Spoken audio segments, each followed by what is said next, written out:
Hello' গাইছ, কেনেকুৱা খবৰ? আমাৰ ঘৰ ফালে কেকাইহঁতৰ ঘৰত মানে আলু খানি আছে কেকাই বৰ্তমান বাৰী চুকত। এইফালে এইজন কেনেকুৱা হ'লে বুলি বেয়া হ'ল না?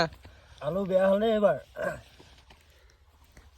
এইখিনি বিলাহী আলু হয়, খানি থকা হৈছে মানে ৰোৱাটো দেৰি হৈ গ'ল বোলে, সেইটো কাৰণে আলু অৱস্থা বেয়া। এইখিনি বিলাহী আলু, এইকেইটা ডাঙৰ আলু জাত হৈছিলে কিন্তু নাই, এইবেলি আলু বেয়া হ'ল। পানীটো নাপালে আকৌ ৰোৱাও দেৰি হৈ গ'ল। বজাৰ বেয়া এইবেলি ন? বেয়া হৈ আছে।